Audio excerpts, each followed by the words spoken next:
Nimitz-class carriers, the most dominant ships ever created. Combining a highly trained crew with the latest in military technology. They are prepared for combat at a moment's notice. On the flight deck, stand by the recovery aircraft. Solid. Report lights, plans cross. 113 is airborne. Can you give me the status of the man aloft?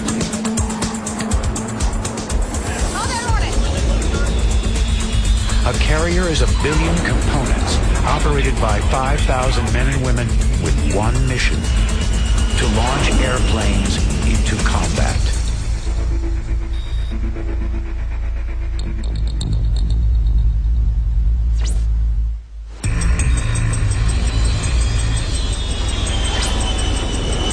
Far out in the Persian Gulf, the carrier USS George Washington is deploying for 6 months. All day long, her flight deck is busy with warplanes taking off and landing.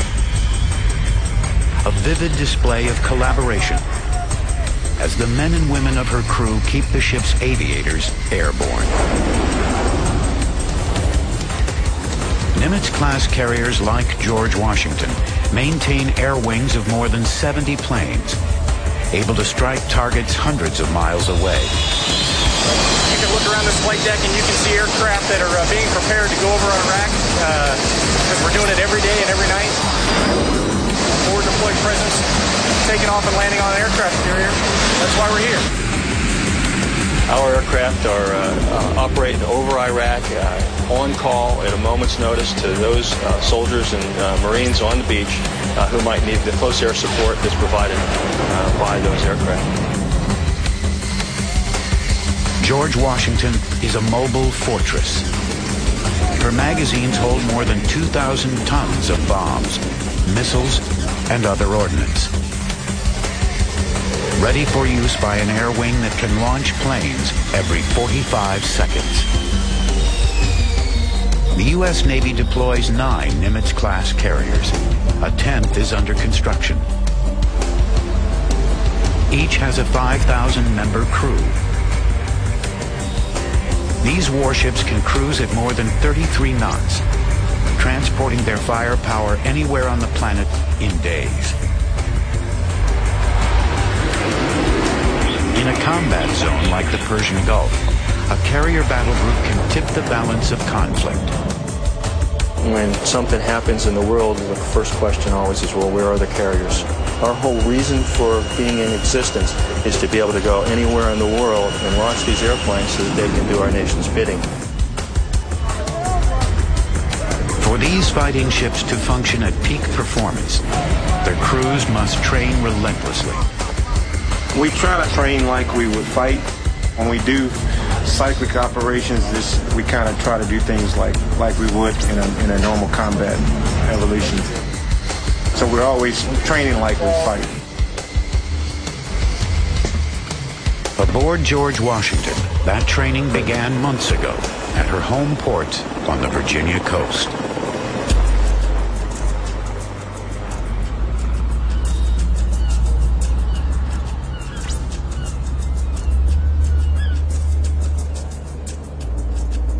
At Naval Station Norfolk, sailors new to GW stand guard. The crew is preparing for one of its regular exercises in combat readiness. In port, the carrier has no aircraft. Her pilots use airfields inland. This leaves the ship vulnerable, so security on board tightens. My security guys are stationed throughout the ship so that we can protect the ship in case of any kind of, like, say, swimmer attack or even a small boat attack.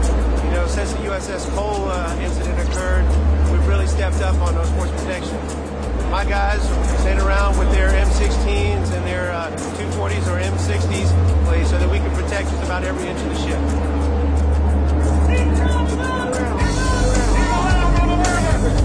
As long as vessels have been putting to sea, sailors have known what it means to learn the ropes. And even in the 21st century, that includes casting off from the dock. tugboats nudge GW through the busy harbor. Norfolk's crowded waters and narrow tolerances keep all hands alert. Over several months, the ship leaves port repeatedly to undergo a series of tests.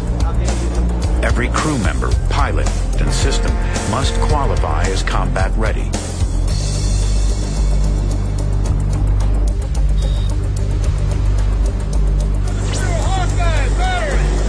Once a departing carrier reaches the open ocean, her crew clears the ship's air wing to touchdown.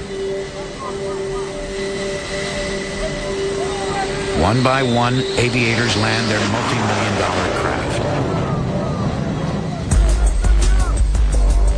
Aboard carriers like George Washington, the typical air wing comprises 2 squadrons of F-14 Tomcat fighters and 2 squadrons of FA-18 Hornet fighter bombers. Fuel and supplies are shuttled by C-2 Greyhounds. Command and control craft called E-2 Hawkeyes will guide pilots on their missions. A squadron of S-3B Vikings defends against submarine attack. EA-6B Prowlers handle electronic surveillance and jam enemy radar. 8 H-60 Seahawk helicopters ferry supplies and mail. In combat and foul weather, the Seahawks provide search and rescue coverage. Air wings securely on board, the $4.5 billion carrier steers for deeper waters.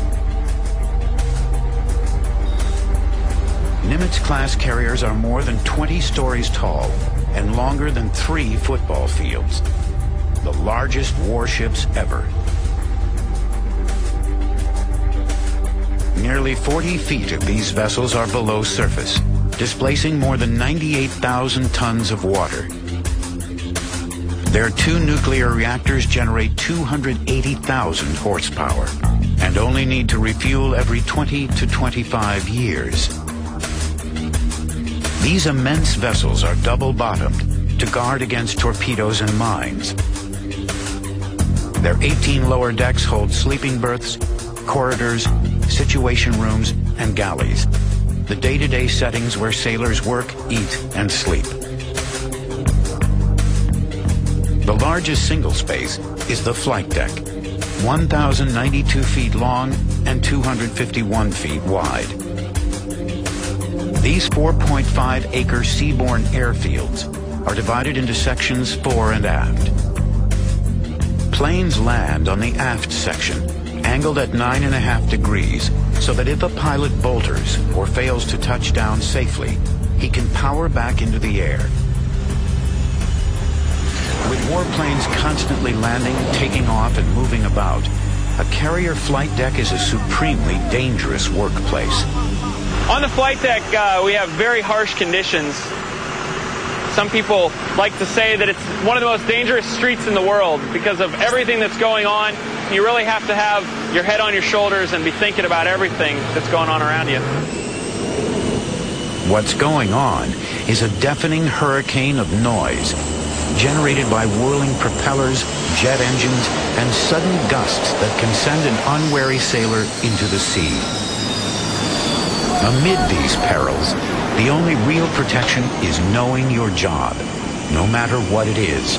There's a lot of different colors of jerseys that you see on the flight deck, and the jersey that I'm wearing is yellow. That represents aircraft directors.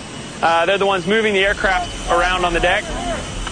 There's also some blue shirts behind me. Those are plane handlers. They chock and chain the aircraft. Also, they're tractor drivers or elevator operators. There's also green shirts. They're the technicians that operate the catapult and arresting gear that launch and recover the aircraft. There's also some red shirts behind me. Those are the crash and salvage personnel. And also purple shirts. And those purple shirts are what we call grapes, and they are the refuelers. They refuel and defuel all the aircraft.